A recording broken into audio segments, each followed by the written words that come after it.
Class 12-এর project work প্রাচীন ভারতের চিকিৎসা পদ্ধতি ফুল ডিসকাস করা হবে। ভিডিওটি প্রথম থেকে লাস্ট অবধি দেখতে থাকো। যদি ভিডিওটি ভালো লাগে তাহলে একটি লাইক দাও। কিভাবে লিখবে দেখো, প্রথমে পেজে বা লাস্টের পেজে এটা দিতে পারো কৃতজ্ঞতা। দেখো কি আছে, প্রাচীন ভারতে চিকিৎসা পদ্ধতি নামক প্রকল্পটির সার্থক রূপায়ণের জন্য আমি আমার বিদ্যালয়ের প্রধান শিক্ষকের নাম দেবে, প্রকল্প সহায়ক এবং অন্যান্য শিক্ষক বা শিক্ষিকাবৃন্দ, বিদ্যালয়ের অশিক্ষক কর্মচারীবৃন্দ ও পরিচালন সমিতির সদস্যবৃন্দকে আমার সশ্রদ্ধ বিনম্র কৃতজ্ঞতা প্রদান করি। আমার বাড়ির সবাই ও সহপাঠীদের অবদানকে ধন্যবাদ দিচ্ছি। অপরাপর যারা প্রত্যক্ষ ও পরোক্ষভাবে আমাকে সাহায্য করেছেন তারাও আমার কৃতজ্ঞতা গ্রহণ করুন। বিদ্যালয় গ্রন্থকারিক ও গ্রন্থাগারের কর্মীদের জন্য রইল আন্তরিক কৃতজ্ঞতা। যেখানে নিচে দেখো ছাত্র বা ছাত্রীর স্বাক্ষর, তুমি এখানে সই করে দেবে। সূচিপত্র বলে 2 নম্বর পেজে লিখবে, দিয়ে দেখো 8টা পয়েন্ট করবে। কি কি? 1 প্রকল্পের সারাংশ, 2 সূচনা, 3 পদ্ধতি, 4 ফলাফল, 5 আলোচনা, 6 উপসংহার, 7 পরিশিষ্ট, 8 সহায়ক তথ্যসূত্র। আবার দেখো এখানে বলছে চিত্রসূচি, মানে ছবি আঁকবে, সেগুলো পয়েন্ট করবে 6টা। কি কি? 1 নম্বর সুশ্রুত, চরক, নাগার্জুন।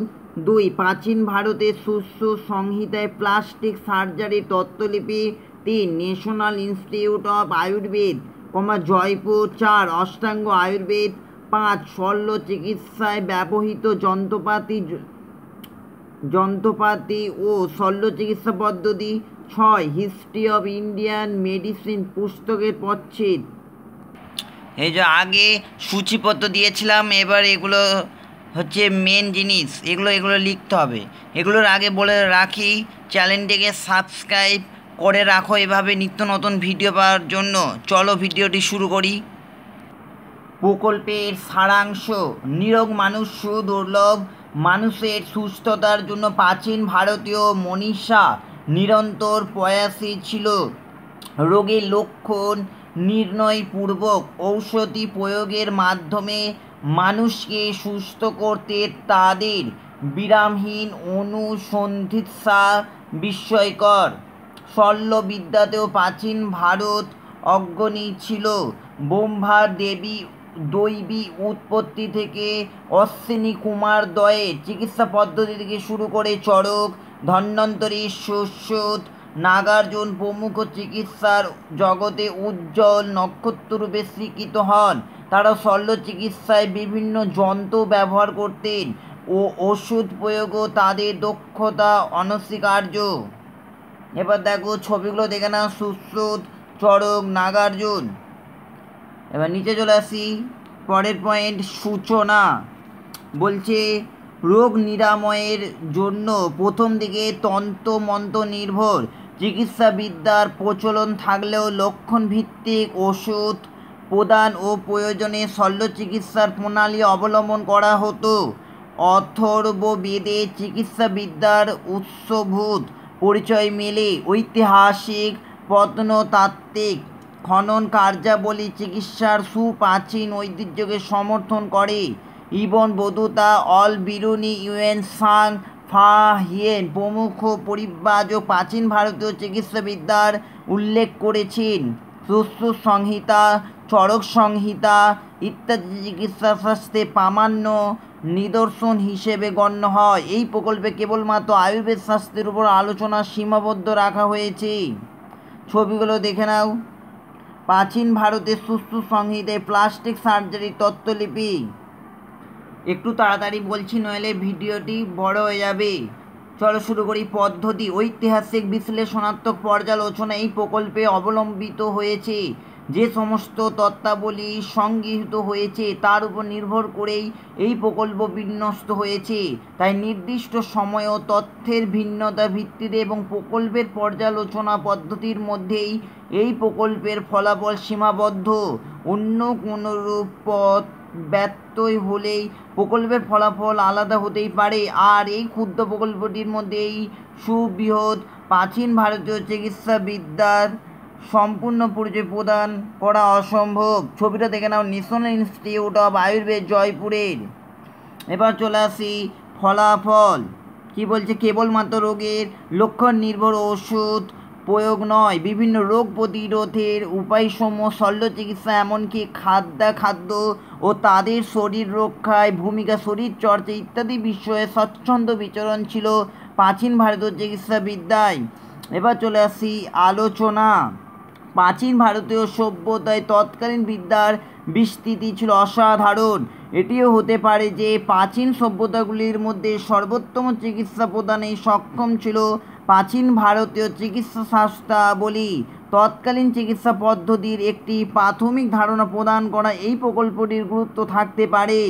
বর্তমান ছাত্রছাত্রী সহ আপামর ভারতবাসীকে জানানো যে আমাদের প্রাচীন ভারত চিকিৎসাশাস্ত্র, শল্য চিকিৎসা, তাত্ত্বিক ও প্রায়োগিক দিক দিয়ে কতটা উন্নত ছিল। আয়ুর্বেদ আধুনিক কাল ও গ্রহণযোগ্য কিনা তা বিচার করা। গতানুগতিকতা বহির্ভূত বিষয়ে জ্ঞানের প্রচার ও প্রসার সাধন করা। বিভিন্ন বই থেকে তথ্যাবলী সংগ্রহ করা, অন্তর্জাল থেকে তথ্য সংগ্রহ করা, ভারতীয় আয়ুর্বেদ সংস্থানগুলি থেকে তথ্য সংগ্রহ করা, উপযুক্ত ও দক্ষ ব্যক্তিদের মতামত নেওয়া, প্রকল্প সহায়কের তত্ত্বাবধানে কাজ করা ইত্যাদি বিষয়কে মাথায় রেখে প্রকল্পের কাজে নিরত হতে হয়েছে। National institute of Ayurveda, Jaipur এবং জে.বি. রয় স্টেট মেডিকেল কলেজ, কলকাতা, এই দুটি প্রতিষ্ঠান আয়ুর্বিজ্ঞান বিষয়ে অগ্রণী সংস্থা। এই প্রতিষ্ঠানগুলির কাছ থেকে বিভিন্ন সাহায্য নিতে হয়েছে। ছবিটা দেখে নাও, অষ্টাঙ্গ আয়ুর্বেদ।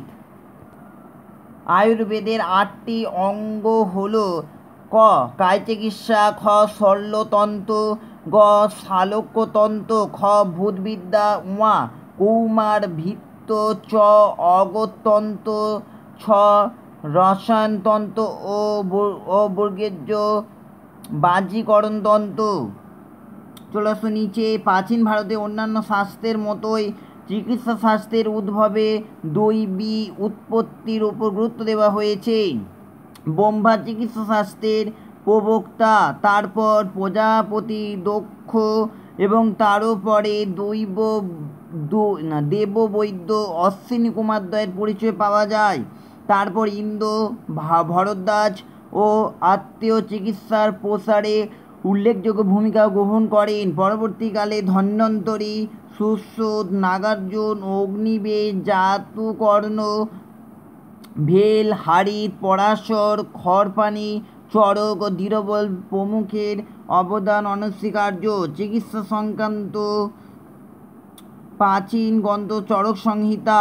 এখানে সূত্রস্থান, নিদানস্থান, বিমানস্থান, শারীর সংস্থান, ইন্দ্রিয়স্থান, চিকিৎসাস্থান, কল্পস্থান, সিদ্ধিস্থান নামে 8টি প্রধান বিভাগ ও মোট 120টি অধ্যায় রয়েছে। খ্রিস্টপূর্ব 6ষ্ঠ শতকে বিরাজমান ছিলেন শল্যবিদ্যা বিশারদ সুশ্রুত। তার গ্রন্থ সুশ্রুত সংহিতা 184টি অধ্যায় আছে। 1100টির উপর রোগের বিবরণ আছে। এই গ্রন্থটিতে 700টির বেশি ভেষজের বর্ণনা এই গ্রন্থটিতে পাওয়া যায়। ওষুধ তৈরির পদ্ধতি এই গ্রন্থে বলা হয়েছে। আয়ুর্বেদাচার্য নাগার্জুনের প্রতিভায় বৌদ্ধ যুগকে আয়ুর্বেদের স্বর্ণযুগে উন্নীত করেছিল। নাগার্জুন রচিত গ্রন্থসমূহের মধ্যে উল্লেখযোগ্য হল রসরত্নাকরম, কক্ষপুটন্তম, আরোগ্যমঞ্জরি প্রভৃতি। যন্ত্রগুলি ছেদন, ভেদন, লেখন, তোষণ, আহরণ, বিশ্ববন, শিবন এই 7টি পদ্ধতিতে কাজে লাগতো। ছবিগুলো দেখে নাও। চলে আসো, নিচে চলে এলাম। বলছে অতএব সহজে একথা অনুমান করা যায় যে খ্রিস্টপূর্ব ষষ্ঠ সপ্তম শতাব্দীতে প্রাচীন ভারতে বিভিন্ন রোগের চরিত্র বিশ্লেষণ করা হতো, সেই অনুযায়ী ওষুধ তৈরি করে তা প্রয়োগ করা হতো এবং অস্ত্রোপচার করে রোগ নিরাময়ের বন্দোবস্ত ছিল। প্রাচীন ভারতীয় আয়ুর্বেদ শাস্ত্রে প্লাস্টিক সার্জারির প্রচলন তখনও ছিল।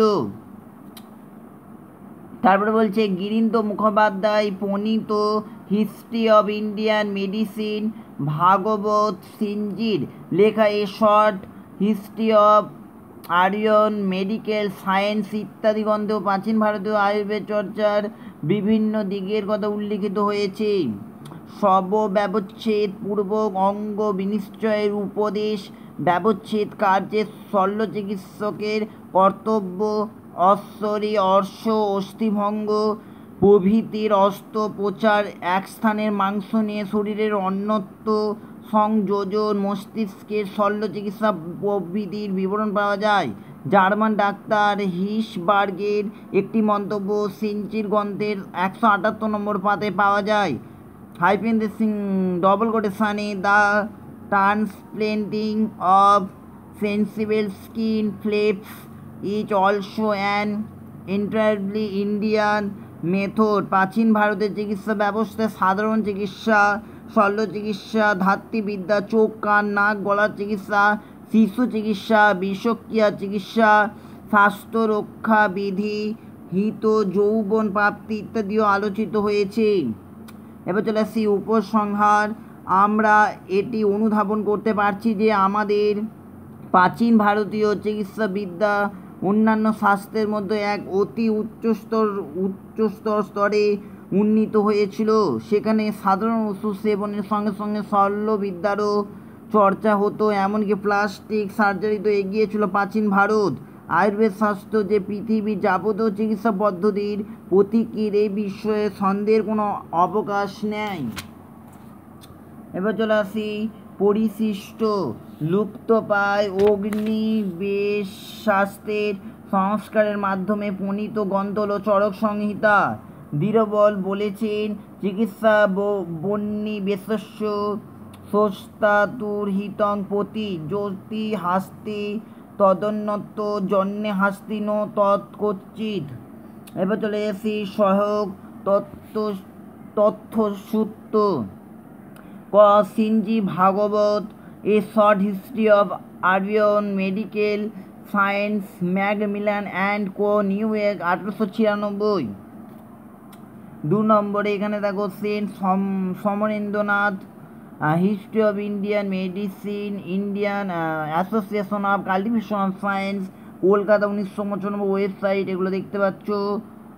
চলো এখানেই শেষ করছি ভিডিওটি। এরপরে প্রজেক্টের কোন বিষয় নিয়ে বানাবো একটু বলবে, তাহলে সেই বিষয় নিয়ে বানাবো।